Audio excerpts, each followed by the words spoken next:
pajé, mas esses sabedores da floresta, eles não são só padres, nem só médicos. Eles têm um saber complexo que norteia a boa e bela forma de ser e estar no território. Então, quando alguém de fora vem dizendo que o que essa pessoa faz é do demônio, como disse o Luiz, e esse filme relata bem isso, é uma violência de uma dimensão tão absurda que eu venho observando, né, casos e casos em diversas regiões do Brasil e fora do Brasil também, a forma como isso vem hoje desestruturando politicamente as comunidades. E esse é um jogo, na verdade, um grande negócio que eles resolveram hoje, como unir diversas frentes de missões para fazer a desarticulação para que as comunidades enfraqueçam. Porque uma vez que uma comunidade é dividida, parte evangélica, parte não, existe ali um enfraquecimento da luta pelo território, pela transmissão do saber das crianças. Então, a gente vem notando isso muito fortemente, porque a principal luta dos povos indígenas é a questão do território.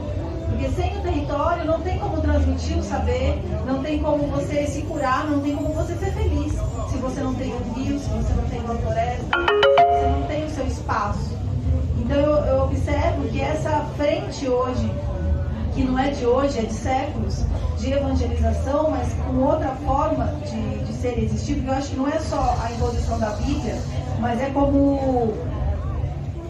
É uma frente que eu vejo que eles dizem como calar a alma, né? Porque se você passa a louvar e a pensar num outro Deus, que é um Deus que não é da sua cultura em si, que não faz parte da sua vida, né? Porque para os povos indígenas, e aí cada povo tem a sua concepção disso, não dá para generalizar também. O povo Guarani lá tem um jeito de pensar, o povo Machacali tem outro, o Yanomami tem outro, mas todos os povos da floresta, eles veem na floresta a sua forma de contato com os seres sagrados, que é essa, não sei se dá para dizer religião, mas é uma espiritualidade muito complexa. Então eu vejo que a evangelização hoje vem, o povo brasileiro não sabe, eu vejo que as mídias elas passam mais a questão da intolerância religiosa com relação aos terreiros de Umbanda, Candomblé, mas não fala, até os índices de intolerância religiosa no Brasil, não fala da intolerância religiosa com os pajés e as religiões indígenas, porque muitas vezes um pajé que não fala português, ele não vai sair da sua aldeia para denunciar na polícia um caso de violência que ele sofreu de imposição da Bíblia ou coisa assim.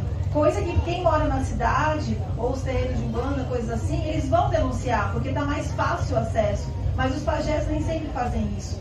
Então até os índices de intolerância não retratam essa violência escancarada que acontece. Eu tive uma experiência, agora essa semana mesmo, na minha escola, que eu sou professora, logo cedo, eu estava lá com as crianças, que eu dou aula de manhã e à tarde, e na quarta-feira a gente tem atividade com os professores.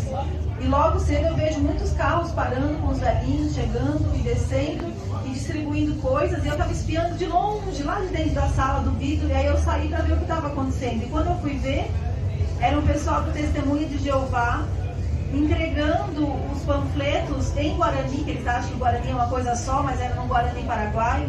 E estavam entregando aquilo para as crianças e falando de um Deus e pedindo para as crianças ler aquilo.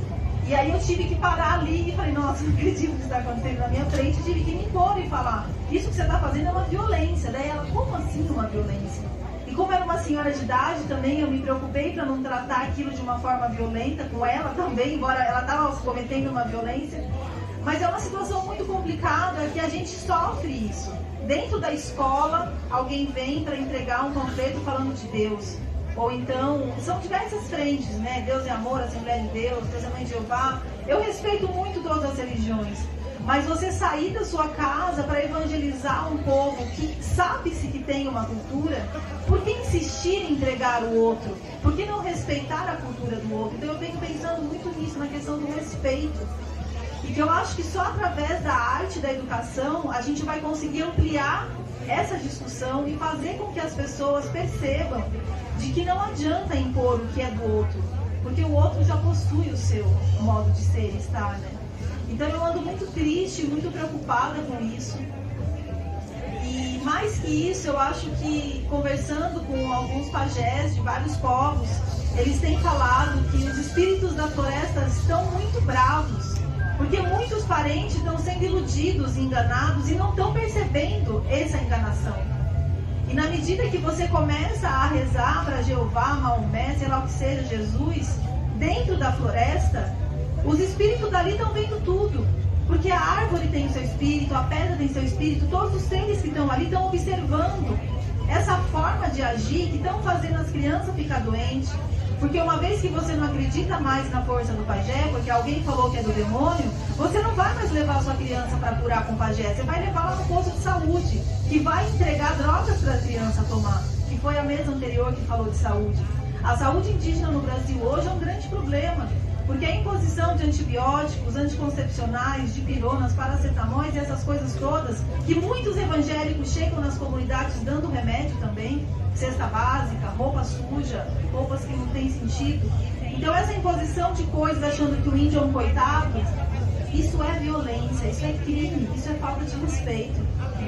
Então, estar aqui falando disso, e a honra de ter o Luiz, que é uma pessoa que eu admiro muito a arte dele, e essa forma como ele semeou essa mensagem, né, que acho que muitos líderes espirituais há muito tempo pensam em fazer isso, mas não é fácil você sair da sua comunidade e falar disso de uma forma que as pessoas compreendam, mas a arte tem esse poder, né, de passar para além de barreiras e trazer um olhar crítico e consciente sobre as questões. Então é um pouco isso assim que eu tenho pensado. E volto a tocar na questão da educação, porque eu vejo hoje a educação no Brasil como um grande problema também, porque as escolas, de um modo geral, os currículos das escolas...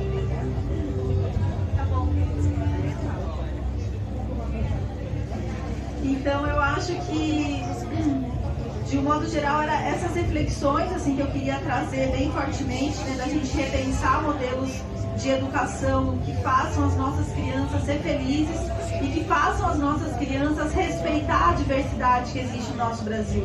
O nosso Brasil é incrivelmente diverso, é bonito, né? É amplo, só que não existe o respeito, e se não existe o respeito, impera a doença. E é por isso que o povo brasileiro está doente. Hoje, se você vai na beira de um hospital SUS de pronto-socorro, está lotado de gente, com vários problemas, porque as pessoas se desconectaram do sagrado.